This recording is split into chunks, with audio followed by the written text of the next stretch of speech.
Senhores, bom dia, boa tarde, boa noite. Está começando mais um Talk to Biz, a nossa coluna semanal sobre estratégia, gestão, marketing e inovação. O meu nome é Bruno Garcia, sou professor e profissional na área de marketing e business, e aqui você já sabe, toda semana a gente traz um tema novo a respeito do mundo dos negócios, mas também a gente faz comentários sobre notícias e acontecimentos que podem ter um impacto na sua empresa, no seu planejamento estratégico ou na sua carreira. Lembrando sempre que esse podcast está lá disponível nas principais plataformas de podcast da atualidade e nos nossos endereços virtuais, talktobiz.com ou talktobiz.com.br. E também estamos no YouTube, sempre importante lembrar que agora tem o canal no YouTube do Talk to Biz, basta buscar por Talk, o número 2 e Biz, que você nos encontra. Lá a gente disponibiliza todo o conteúdo do nosso podcast, além de algumas produções em vídeo que a gente está começando a desenvolver para ter um conteúdo exclusivo dentro da plataforma de vídeos do Google.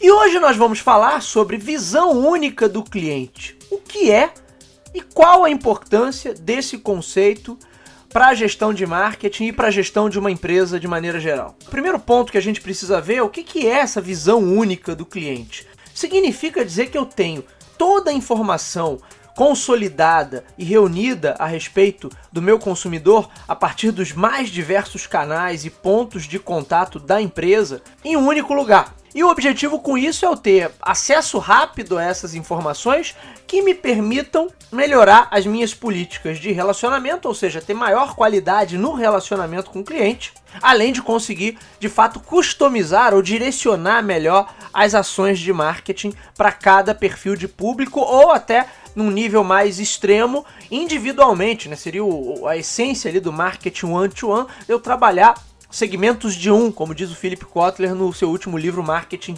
5.0. A partir dessa visão única, todo o processo de CRM é facilitado, você tem maior facilidade para implementar políticas macro e políticas micro também. A partir do momento que eu tenho essa visão única, eu consigo estabelecer uma política macro tentando gerar a mesma experiência, o mesmo nível de relacionamento em todos os canais, que é aí o princípio básico do Omnichannel. Ao mesmo tempo eu consigo customizar ou trabalhar com o que a gente já citou aqui, que o Kotler chama de segmentos de ou seja, uma política micro, no detalhe. A partir dessa visão única do cliente, eu consigo também intensificar a possibilidade de ter uma gestão que seja data-driven, uma empresa que toma decisões com base em dados. E é óbvio que a visão única também é essencial para a construção de uma política verdadeiramente omnichannel. Já citamos também a ideia de você manter o mesmo nível de relacionamento, o mesmo nível de diálogo e oferecer a mesma experiência em todos os seus canais e todos os pontos de contato da empresa com o público. Quer dizer, a essência do omnichannel só é capaz de gerar resultados práticos se de fato eu tenho uma visão única do cliente, ou seja, eu tenho todos os dados reunidos, eu tenho uma mesma base de dados onde eu consigo rapidamente extrair esses dados de acordo com o nível de detalhamento que é necessário naquele momento e para o tipo de ação que eu pretendo desenvolver, para daí eu oferecer uma experiência e um nível de diálogo de fato integrado em todas as camadas da empresa. Quando a gente olha para o conceito de visão única do cliente, a gente percebe que ele não é exatamente uma novidade, pois a ideia de integrar bases de dados gigantescas e com isso garantir acesso rápido a qualquer tipo de informação é algo bastante antigo. E se a gente pegar aí um pouquinho da história da computação, os primórdios da computação são baseados nesse tipo de desafio. Mais recentemente, na década de 1990, com a ascensão do conceito de marketing de relacionamento e também acompanhado pela crescente preocupação com a capacidade de diálogo da organização com o público, principalmente por conta da chegada ali da internet, e nesse período começa o crescimento dos canais de comunicação e os canais de interatividade digitais, você tem uma explosão da preocupação nesse sentido. Então, quando a gente olha para os anos 90, você tem ali a consolidação do marketing de relacionamento, internet comercial começa a decolar, e obviamente as empresas, pelo fato da competitividade no mercado como um todo ter aumentado, elas vão estar muito mais preocupadas em construir um diálogo que vá além do esforço de vendas.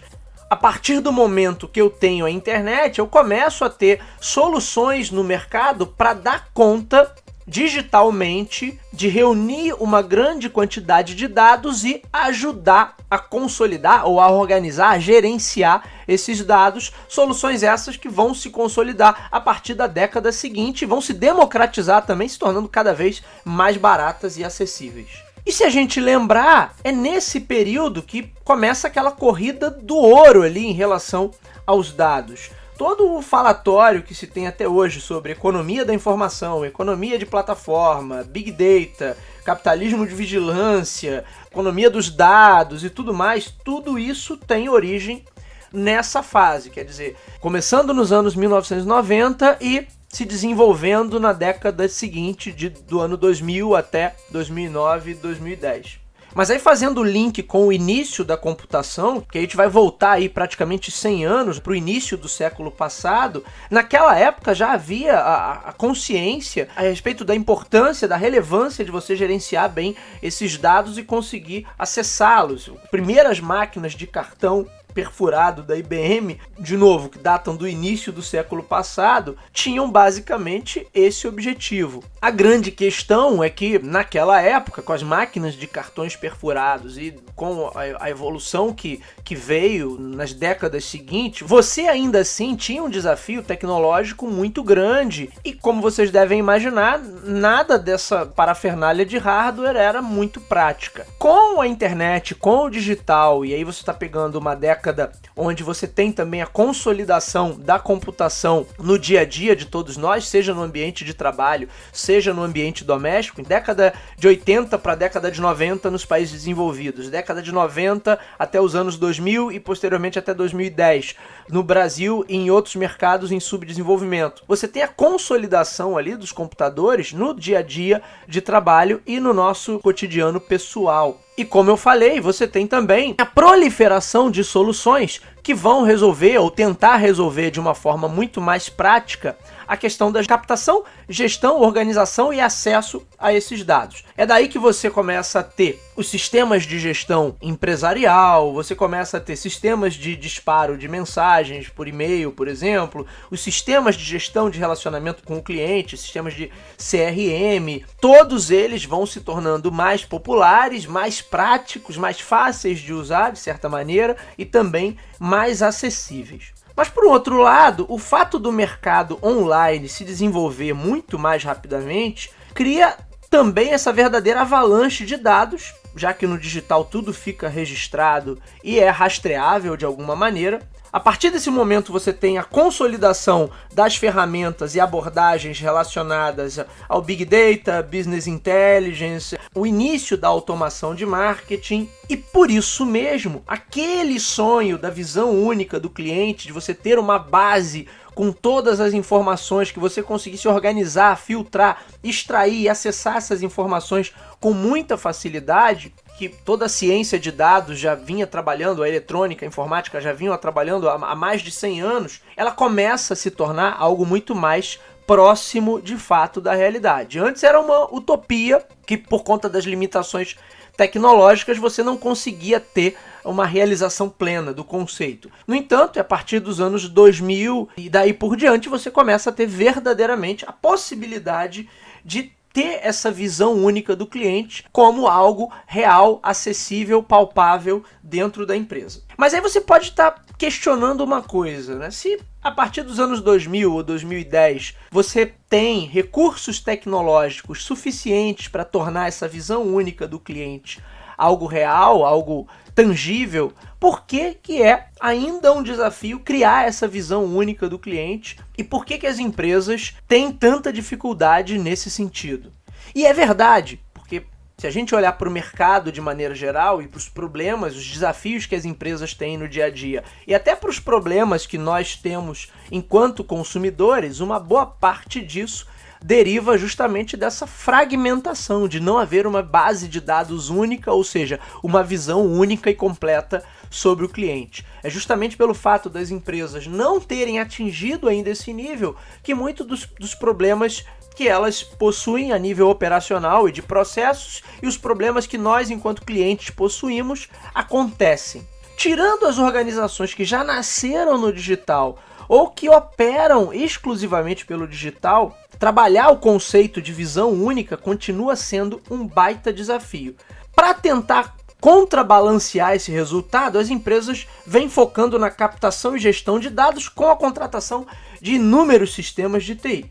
E esse é um ponto importante que eu quero comentar com vocês, porque criou-se uma noção de que a visão única do cliente seria o resultado de um arrojado projeto de TI, integrando todos os esforços de uma determinada marca nos ecossistemas digitais nos quais essa marca participa. Então poderia estar falando de redes de anúncios, plataformas sociais, captação de leads, CRM, disparo de e-mail, monitoramento de temas de interesse, plataformas de automação, plataformas de gestão de vendas e por aí vai. Uma infinidade de soluções que, quando contratadas e configuradas para que funcionem de forma integrada, seriam capazes de gerar, no final das contas, essa tal visão única do cliente.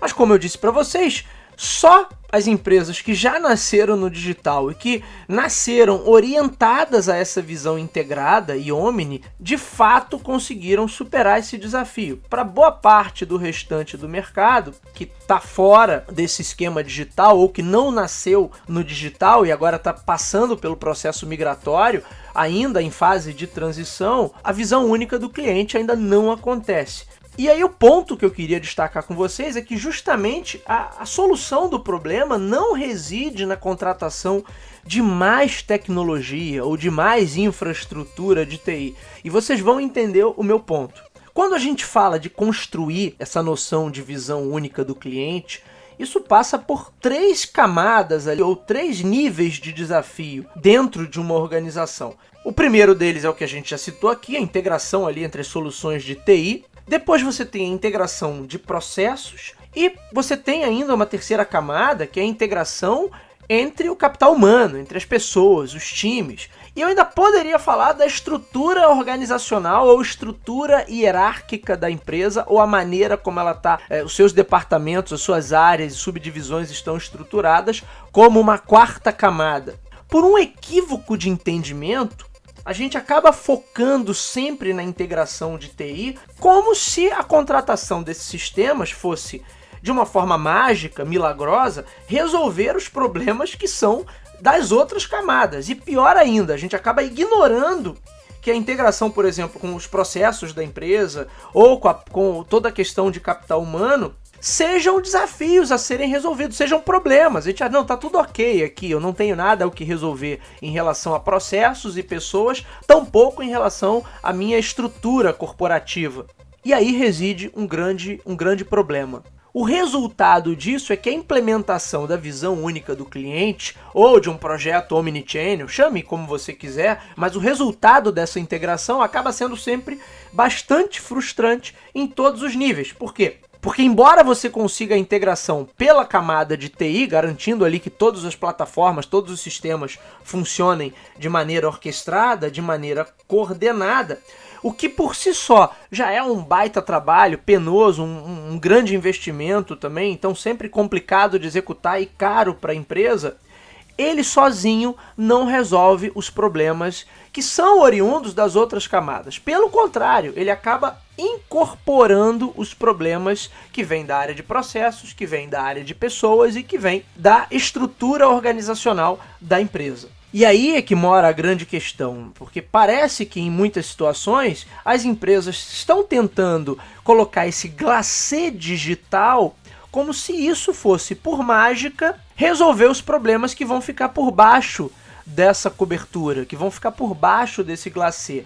E a integração digital, me parece, está funcionando muitas vezes com um pouco desse propósito, ou seja, eu não resolvo nada na organização, eu tenho problemas ali que são históricos, que já vêm de décadas ou de muito tempo, no entanto eu contrato sistemas como se esses magicamente fossem colocar tudo em ordem e colocar tudo para funcionar de uma maneira extremamente ágil e de uma maneira extremamente eficiente. E não é isso que acontece. Essa cobertura por cima dos processos caóticos, por cima de equipes nada integradas, ela apenas faz com que a gente digitalize todos esses problemas, todas essas arestas que não foram ajustadas dentro da estrutura organizacional. Os sistemas, por melhor que sejam, eles não resolvem questões gerenciais. O que eles fazem é, muitas vezes, internalizar e, eventualmente, até tornar mais visíveis os problemas. Mas eles não resolvem esses problemas. E, em alguns casos extremos, eles podem até automatizar o problema. Então, você está montando um projeto de automação de marketing para que algumas coisas funcionem ali sem a necessidade de uma maior intervenção humana, só que como isso está partindo já de um processo problemático, de uma estrutura decadente, aquela automação ali vai de fato fazer com que o problema se perpetue sem que haja mais a necessidade de alguém fazendo alguma coisa errada. Simplesmente o problema já foi inserido, vamos dizer assim, na lógica do sistema. E como eu falei, a forma como a organização, como a empresa está estruturada e organizada, com departamentos estanques, feudos, operações nebulosas e redundantes, tudo isso também acaba sendo transferido para o digital. De novo, pode ser que o digital ajude a visualizar todo esse problema, mas não necessariamente. Na maior parte dos casos, o que a gente vê é que o digital acaba sendo um reflexo desses problemas. A implementação dos sistemas de toda sorte, de qualquer natureza, acaba sendo um reflexo. O quanto ela é efetiva ou não, acaba sendo um reflexo dessa estrutura e, como eu disse, dos problemas de processos e problemas com pessoas. Isso significa dizer que mesmo a camada de TI do projeto, que poderia ser perfeita, né, alinhada, ela acaba se tornando fragmentada, onerosa, cheia de gaps, justamente porque ela vira um reflexo de toda essa problemática estrutural. Então ela recebe, vamos dizer assim, essa herança maldita dos problemas que a empresa já possui. Tudo isso acaba sendo transferido para processos digitais, ou seja, para a maneira como o sistema opera digitalmente. Em outras palavras, isso significa que a visão única do cliente não depende apenas de grandes investimentos e esforços na área de tecnologia. Em muitas situações, ela depende até de coisas bem mais baratas de serem resolvidas do ponto de vista financeiro, porém caras do ponto de vista gerencial, porque vai ter que se mexer com muita gente, vai ter que se mexer com estrutura, vai ter que se mexer com cultura corporativa, e são tópicos nos quais muitas vezes os gestores não querem meter a mão porque sabem que é um grande vespeiro. Não depende da área de TI, ou o maior desafio não está na área de TI. Em muitos casos, o verdadeiro problema depende ou passa por um verdadeiro realinhamento organizacional para garantir que estruturalmente e a nível de processos e pessoas exista de fato uma orientação para gerar essa visão única do cliente. E aí, para a gente encerrar, vale um ponto de atenção para boa parte dos autores e das autoridades no assunto, em estratégia e marketing. Construir a visão única do cliente é uma das chaves de competitividade daqui por diante, porque isso tem a ver com tecnologia, tem a ver com integração, tem a ver com omnichannel, tem a ver com agilidade nos negócios, tem a ver com automação, tem a ver com capacidade de customizar o atendimento, gerando maior lealdade e a capacidade de entregar maior valor para os nossos consumidores. Por isso a gente precisa, nos nossos ambientes de trabalho, nas nossas empresas, buscar construir essa visão e essa filosofia, que é parte da filosofia omnichannel. A gente tem falado bastante desse assunto por aqui e a gente vai voltar a esse tópico certamente em episódios futuros, mas ajudar a construir, a consolidar essa filosofia dentro das empresas e, de certa maneira, esclarecer que não se trata de um problema de TI. A TI, nesse caso, faz parte da solução, mas na maior parte das vezes ela não é necessariamente a origem do problema, a origem do desafio. E se eu apenas resolver a parte de TI, mas não reestruturar a empresa, ou pelo menos não realinhar a empresa em outras camadas, a visão única do cliente não será uma realidade. A gente cansa de ver empresas que têm poder de fogo, têm poderio financeiro, elas investem em sistemas, investem em plataforma, ainda assim continua tudo uma verdadeira bagunça. O caos continua imperando e parece que as iniciativas ali dentro estão enxugando o gelo. É porque investiu-se em TI, mas pelo ponto de vista da estrutura, dos processos e das pessoas, a coisa continua uma verdadeira bagunça. Muito bem, senhores, esse foi o Talk to Biz de hoje. O meu nome é Bruno Garcia, você me encontra aí nas principais plataformas sociais. Bruno Garcia no LinkedIn, Bruno_Talk to Biz no Instagram. podem me adicionar, mandem o feedback de vocês, mandem temas, sugestões de temas pra gente gravar aqui no Talk to Biz. É sempre muito legal e muito positiva essa troca.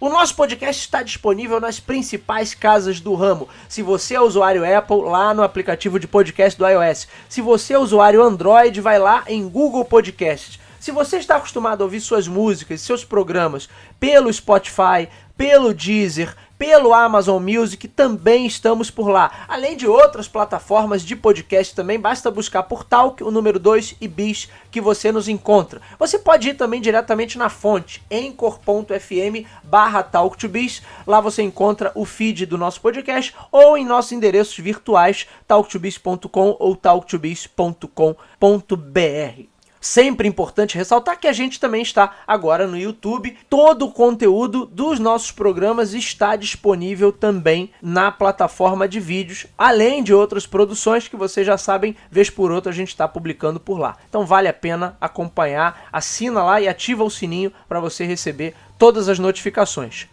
Por último, sempre aquele recado, se você acompanha o nosso conteúdo, gosta do nosso trabalho, compartilha, indique para os seus amigos, vamos ajudar aí nessa corrente do bem para compartilhar bons conhecimentos, bons conteúdos e conhecimentos sobre marketing, sobre gestão, sobre estratégia e inovação para um número cada vez maior de ouvintes.